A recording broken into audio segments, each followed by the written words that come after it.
Good afternoon, everyone. My name is Jeff DiBattista, co-chair of CSCE 2012.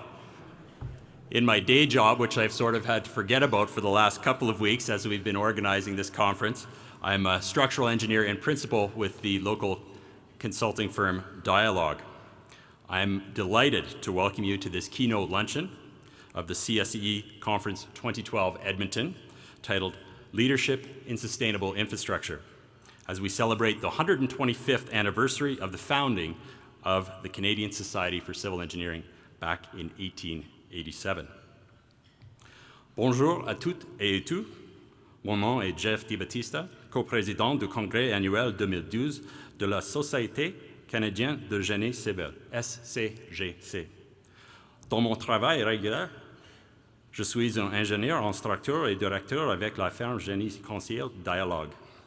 Je suis enchanté de vous accueillir et de vous souhaiter la bienvenue de ce déjeuner à la conférence 2012 de la SCGC à Edmonton, intitulée Leadership en infrastructure durable, alors que nous célébrons le 125e anniversaire de la fondation de la Société canadienne de génie civil.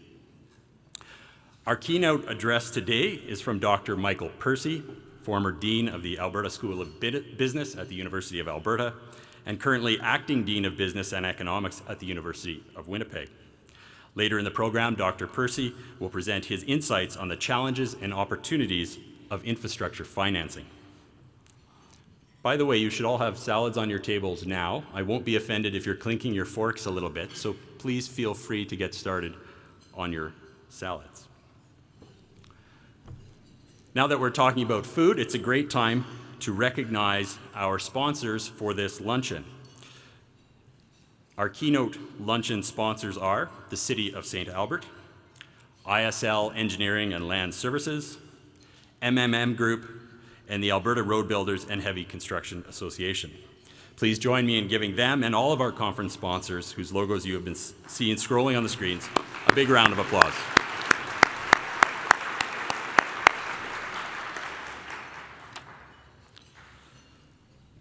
Co-chairing the conference with me this year is my good friend, Dr. Robert Driver, PEng, a professor and associate chair of the Department of Civil and Environmental Engineering at the University of Alberta. Bob is going to give you a quick overview of the history of CSCE, and so now, Bob, over to you.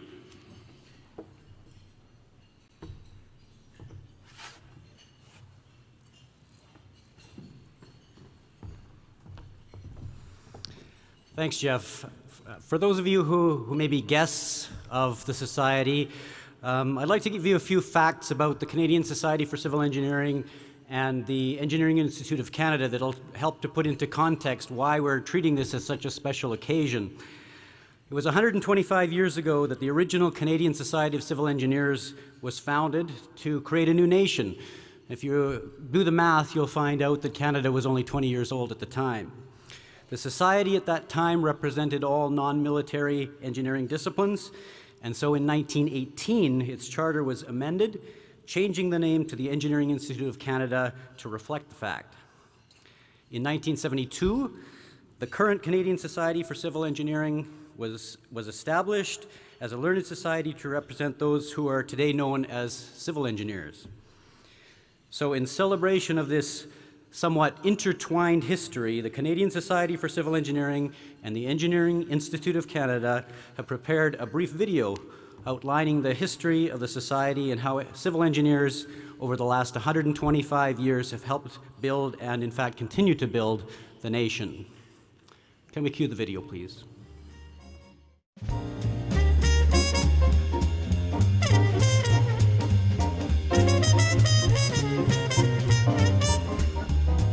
125 years ago, on June 23, 1887, the original Canadian Society of Civil Engineers received royal assent for its charter. A few days later, Thomas Coltrane Kiefer was named founding president, and Casimir Zowski, John Kennedy, and Walter Shanley were the vice presidents. our profession was recognized in Canada, like our counterparts in Great Britain with the Institution of Civil Engineers, and to the south with the American Society of Civil Engineers. From an initial number of only 288, membership grew, and by 1910 it numbered nearly 3,000, and there were branches of our society from coast to coast. Canada was also growing, transforming from a rural agrarian to an urban industrial society. Railways, dams, irrigation projects, and industries were being built, and engineers were prominent figures in that growth. Engineering became Canada's largest profession of that time period.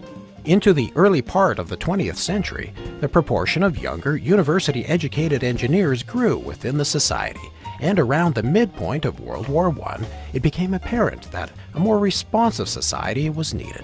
Specific disciplines of engineering were emerging, and in April 1918, the Society's charter was amended, changing the name to the Engineering Institute of Canada. Though the original CSCE included all disciplines of engineering outside of military engineering, this new name was required so that all disciplines were seen to be represented. Canada was hit hard by the Great Depression. Unemployment was 30% by the latter years, and the Institute established a non-active list for unemployed members, as well as a free-to-members employment service. Nearly 700 members were unemployed, and the membership dropped to 3,800 from over 5,000 in 1924.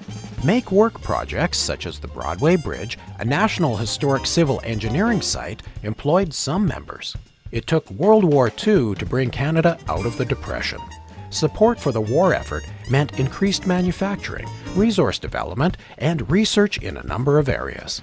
The British Commonwealth Air Training Plan resulted in the construction of over 100 new airfields and the improvement and expansion of many more. The plan laid the foundation for Canada's air transport infrastructure for years to come. As Canada emerged from World War II, thousands of veterans returned home, many ready to work, and a large number of them swelling the ranks of engineering schools in Canada. There was also a massive influx of immigrants, and this put pressure on a somewhat neglected infrastructure system. A major construction boom began. New oil was discovered in Alberta in 1947, and work began on the Trans-Canada Highway in 1949. Adding to this boom was an influx of immigrant engineers in the 1950s and early 1960s. Infrastructure was being constructed across our nation, and in 1959, the St. Lawrence Seaway opened. In Canada's north, aided in part by John Diefenbaker's Roads to Resources program, roads were constructed to access resource-rich areas. Among them was the Dempster Highway and the nearly 500-kilometer Great Slave Lake Road from Enterprise to Yellowknife. New communities such as Inuvik were being built. Membership in our institute grew, especially in the decades following World War II. But the Institute faced a challenge similar to that faced by the Society years before. Specialized learning societies were beginning to fragment the traditional engineering disciplines, and the Institute responded by encouraging the formation of technical divisions. By the late 1960s, support was being given to the technical divisions to form autonomous constituent societies under the Institute's charter. The Canadian Society for Civil Engineering emerged in June 1972, and with a slight alteration of the original name, the CSCE was now inclusive to all those engaged in civil engineering.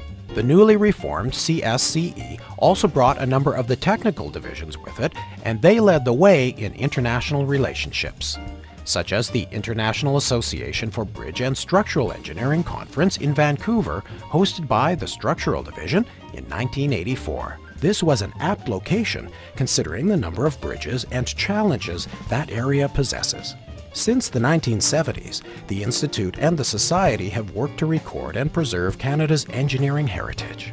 In 1983, the Society began recognizing the historic works of civil engineers, and at the Centennial of Engineering as a Profession in 1987, outstanding Canadian engineering achievements during the previous 100 years were commemorated.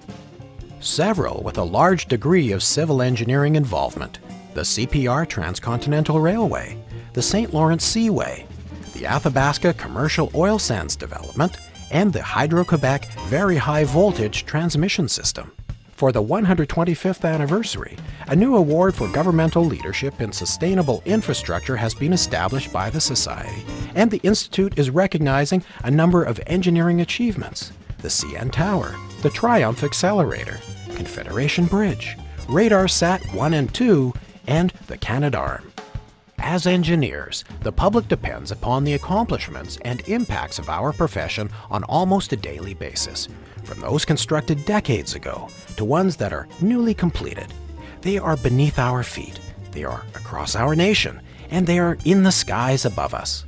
May our next 125 years prove as rewarding as the last.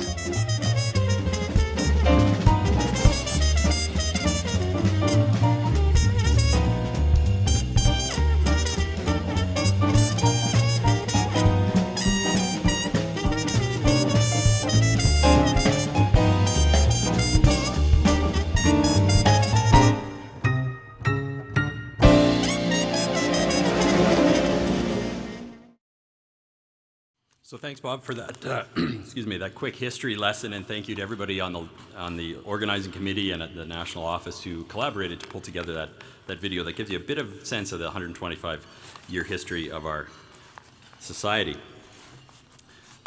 Certainly, I, for one, am hopeful that the society is going to be around for another 125 years, building the province and the nation as we go forward. Would like to begin the program here with acknowledgement of many, I should say, special guests. I certainly won't be able to catch all of your names because the list is very long, but if you could just stand very briefly and give a quick wave as I call your name, I would appreciate it. First, representing the Government of Alberta, the Honourable Wayne Drysdale, Minister of Infrastructure. Mr. Naresh Bhardwaj, MLA Edmonton Ellerslie. Not sure where Naresh is. Mr. Ray Gilmore, Deputy Minister, Alberta Infrastructure. Mr. Tim Grant, Deputy Minister, Alberta Transportation. From the City of Edmonton, His Worship, Mayor Stephen Mandel. Mr. Tony Caterina, Councillor of City of Edmonton. Mr. Kerry Diot, Councillor. Mr. Ed Gibbons, Councillor.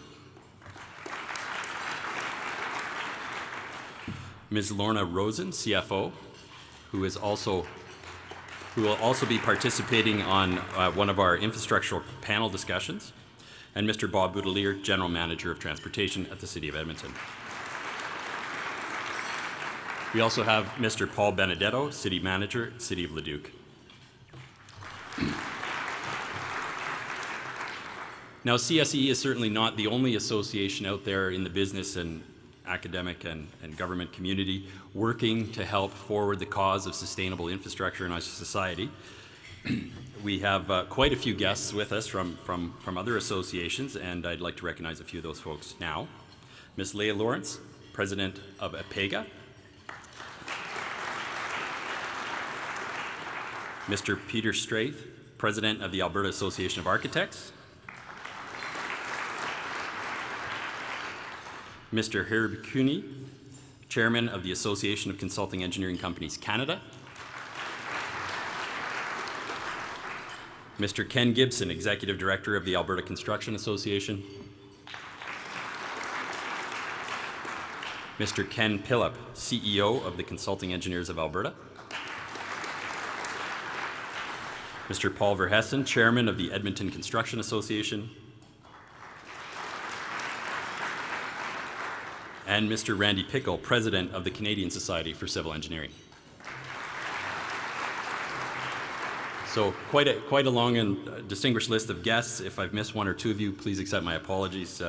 It was a little difficult to make sure that we had everybody on the list as you all came in the door. Finally, one guest that I have not yet introduced, and it gives me great pleasure to do so, is Mr. Edward Stelmach, former Premier of Alberta and Honorary Chair for CSCE 2012 Edmonton.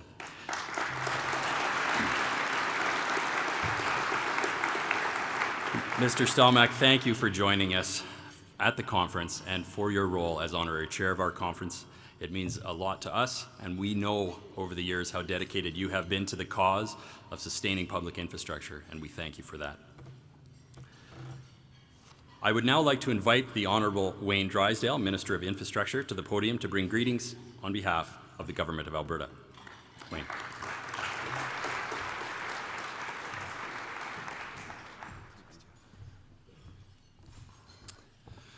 Good afternoon, everyone, and it is indeed a pleasure for me to be here today to bring greetings on behalf of Premier Redford and my colleagues back at the Alberta Legislature.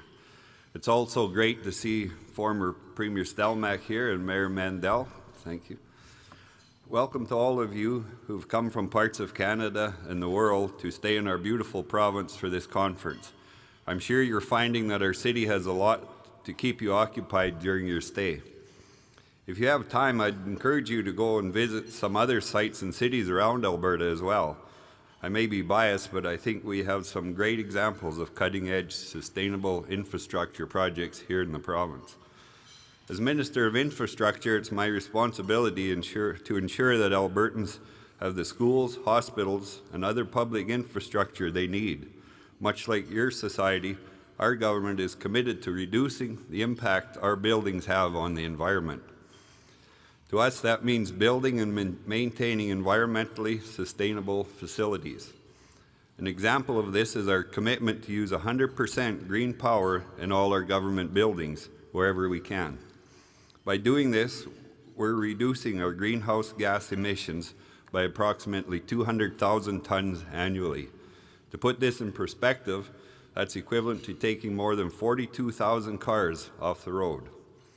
We're also making sure that our new facilities are being built to meet a minimum LEED Silver standard. So exciting projects like the new Royal Alberta Museum here in Edmonton are being designed to be 25 to 45% more energy efficient. We are also targeting LEED Silver standards for dozens of new schools, health facilities, and other public buildings across Alberta. I'm proud to say that 12 of our facilities have LEED certified since 2005. We're taking our commitment to sustainability outside too. Our outdoor public spaces around our new buildings like the Calgary Court Centre, redevelopment of the Federal Building, and the new Royal Alberta Museum will feature contemporary open spaces that showcase sustainable features like rainwater harvesting, native drought-tolerant plants, and low-flow drip irrigation systems. These parks will provide an urban oasis reflecting our province's natural heritage. This focus on sustainability for new building doesn't mean we're forgetting about the ones we already own. As of April 2010, my ministry has met its goal to have all large public government-owned buildings BOMA Best certified. 82 buildings have been certified, demonstrating our commitment to recycling, reducing consumption, and improving waste management. To me, the words leadership and sustainability go hand in hand with infrastructure. And I am sure that many of you feel the same way because in my experience, engineers have a knack for seeing beyond what is to what could be. It is a trait that I respect very much. For 125 years, your society has nurtured the brightest thinkers in your field and contributed to countless buildings and projects cherished by Canadians from one end of this country to the next. Your focus on sustainable infrastructure will help ensure the projects you are working on will benefit not only the men and women using them today, but also their children and grandchildren. I wish you 125 more years of success and all the best with the rest of your conference. Thank you.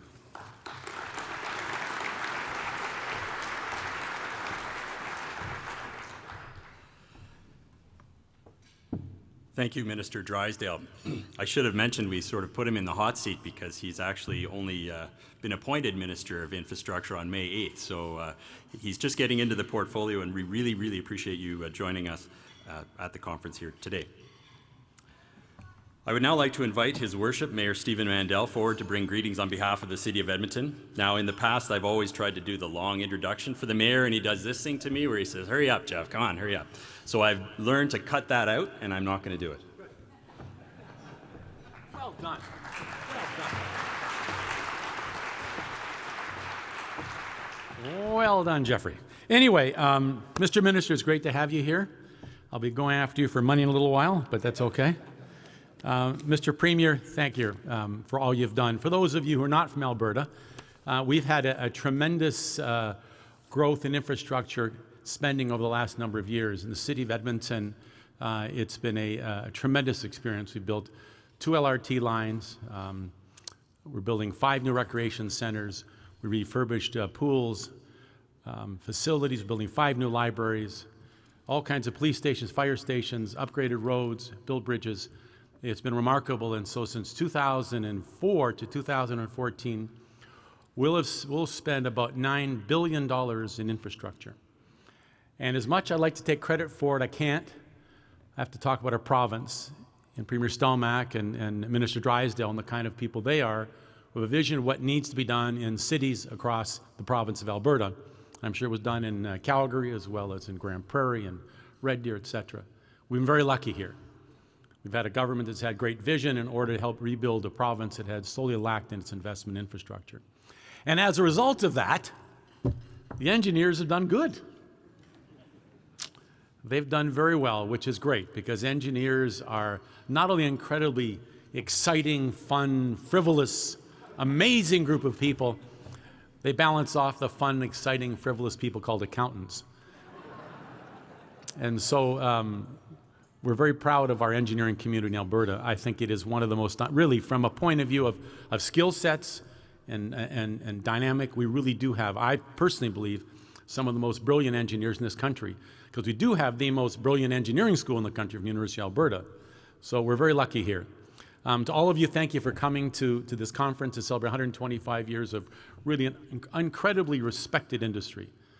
You make sure our country's held together, whether it's by your designs, your nuts and bolts, whatever it is, you make sure things are right, and we appreciate that. You're an incredible group of creative, dynamic people, and we thank you very much. We hope you have a good conference. We're glad you've come to Alberta. For those of you who don't know, we don't have a provincial sales tax. If you come from BC, it's not 8%, or Ontario, which is probably 27%. Since they don't want our oil, it could be 32%. We'll keep our oil here, and then ours would just disappear. Everything. We'd have no taxes. But anyway, to all of you, have a great conference. Enjoy yourselves. Thank you for coming, and we look forward to many, many years of your success as an industry, but also many years of which you can continue to contribute to the infrastructure of this great province, this great country. Thank you.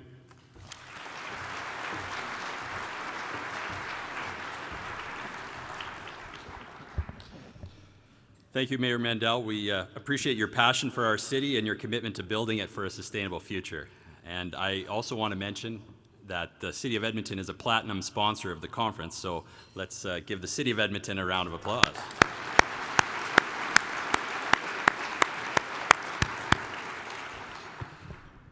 Before Dr. Percy's keynote talk in a few minutes, I am pleased to invite Mr. Ed Stelmach, Honorary Chair of CSCE 2012, to bring greetings and share his thoughts about public infrastructure. Mr. Stelmach served as a member of the Legislative Assembly. Stephen, I'm going to do the longer one here. He is the Honorary Chair. Served as a member of the Legislative Assembly of Alberta from 1993 to 2012, holding numerous ministerial positions, including Minister of Infrastructure and Minister of Transportation. In 2006, Mr. Stelmach became the 13th Premier of Alberta, serving as Premier until 2011. Throughout his term as Premier, Mr. Stelmach was a passionate supporter of infrastructure in public investment in public infrastructure, with the goal to build in Alberta the most advanced infrastructure in North America. The province prospered through the difficult global recession that began in 2008, largely because Premier Stelmach saw the opportunity to build roads and bridges, schools and hospitals, and other public infrastructure at a time when prices were low. That infrastructure is serving the people of Alberta very, very well today, and it is the backbone that allows our growing economy to prosper. Please join me in welcoming Mr. Ed Stelmach. Thank you. Well, thank you. Thank you, Jeff, and thank you for the very warm and kind introduction. And also thank you for inviting me to join the celebration of the 125th anniversary of the Canadian Society of Civil Engineering. And of course, now that I'm retired, always looking to a free lunch, so that's even another benefit, but I thank you so much. And I was preparing, thinking of the conference and what it must have been like for the first members of the society. In 1887, there were no cars, really no trucks, and horses were really the only way to get around. And incidentally, they did deposit some significant emissions on city streets at that time. Civil engineers were addressing the challenges of ports, railways, steam machinery, and as we saw in the video, the gradual movement of Canada from an agricultural economy to an industrial one. Can you imagine designing without reinforced concrete, asphalt, and especially computers? Your society was created before the first reinforced concrete bridge was constructed in San Francisco in 1889.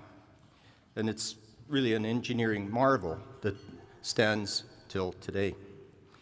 We owe a great deal to the civil engineers because they were the innovators, the creators of new ideas, and also the creators of concepts of how things could be built and how they could be made more efficient. Through the 125 years, civil engineers have always strived to be innovative. Unfortunately, most people take what you do for granted. The public just expects excellent roads, bridges, buildings. They have no idea of how much creative effort must take place before construction starts. Civil engineers come first. Without sound engineering and design, nothing can happen. In Alberta, we are known for our oil and gas and thousands of petroleum engineers that work in the industry. But even in the energy industry, nothing gets built without significant input from civil engineers. You may not realize, but thanks to you, Canada was able to weather the recession far better than any other industrialized country. And how did you do it? Well, you worked in partnership with federal, provincial, and municipal governments to design and build infrastructure. The various levels of government allocated billions of dollars to roads, schools, bridges, water, sewer projects, public buildings, and other initiatives that responded to our national infrastructure deficit. Now, the benefit wasn't just the investment in projects. In 2008, when the recession began, Alberta was hit hard. We lost over 78,000 jobs within months. And thanks to our investment in infrastructure, we created over 70,000 jobs. For every $1 billion invested in infrastructure, at least 10,000 jobs were created. Now, I can't give you a number on the national basis because I don't have those figures, but I do know that a huge number of people owe their jobs over the last 4 years to infrastructure investment. And it's really what kept our economy moving forward, because as people work, earn money, and I shouldn't say this in front of the economics professor, but 60% of our economy is consumer spending. And those people that have a job do invest it back in the local economy. Those jobs not only kept our economy going, but it reduced the number of stresses that we had as a government during a period of time. And I can assure you that those stresses would have been far greater without the infrastructure investment. The depressed economy provided a number of benefits.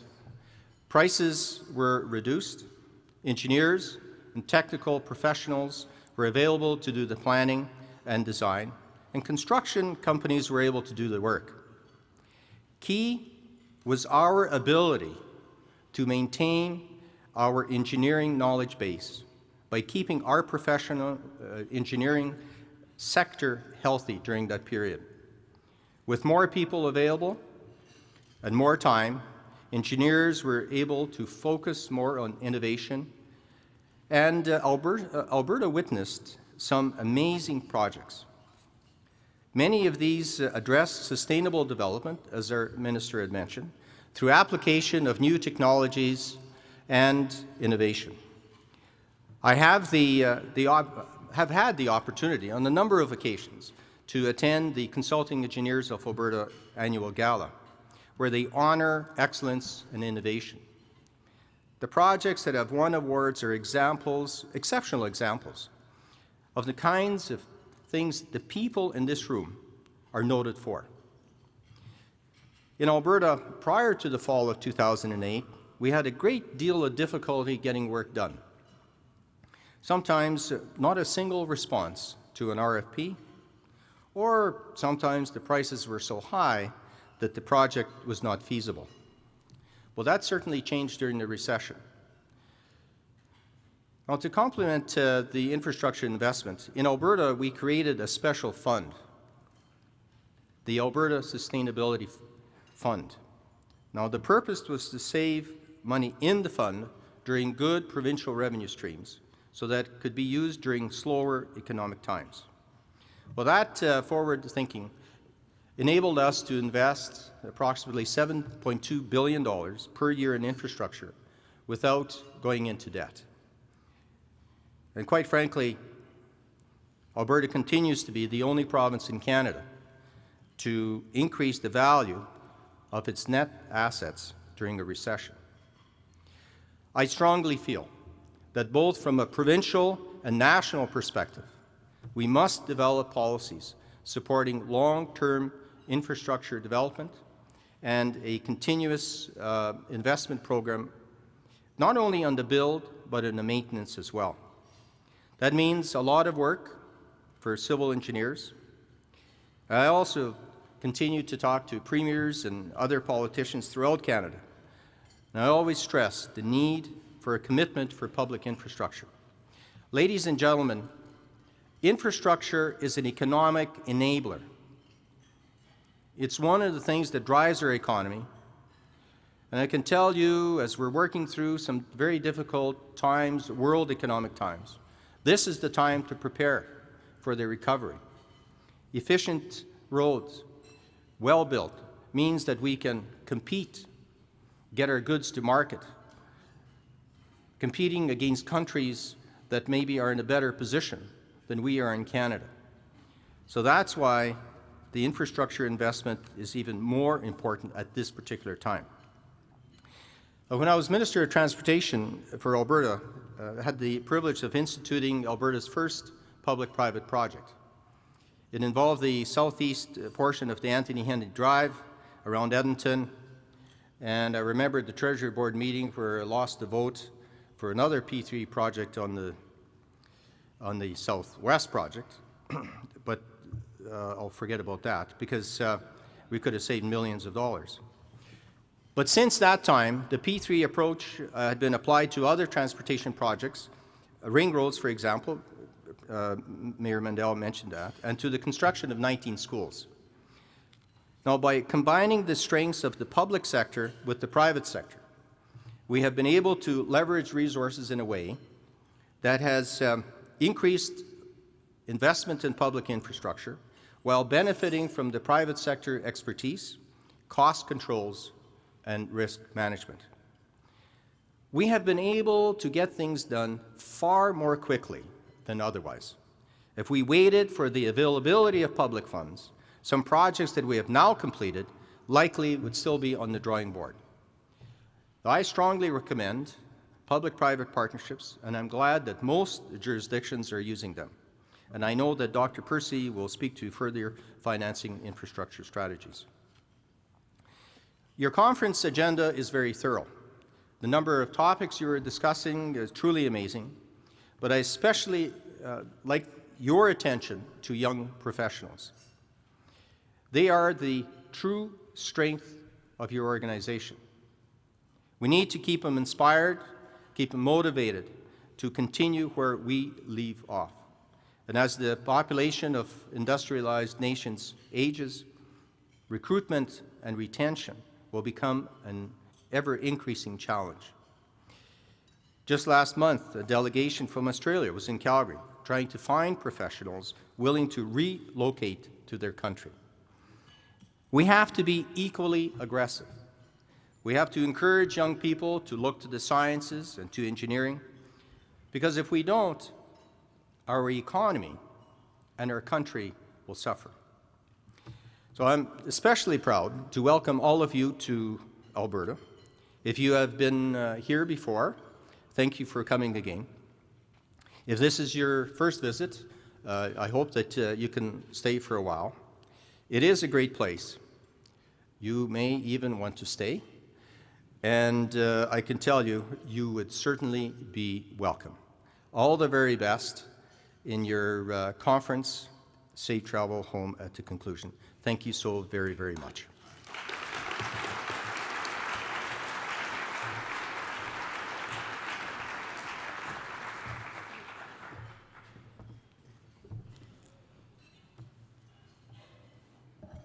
Thank you very much, Mr. Stelmach, for your words of wisdom. And we very much appreciate, again, your participation in CSCE 2012 as our honorary chair. And I want to let you know that the local organizing committee is pleased to have made a donation in your name to Engineers Without Borders, which is our charity of choice for the conference. And one of their primary goals is to develop sustainable infrastructure supporting things like clean drinking water in Africa. So truly sustainable infrastructure. So thank you again. A big round of applause for Mr. Ed Stelmach.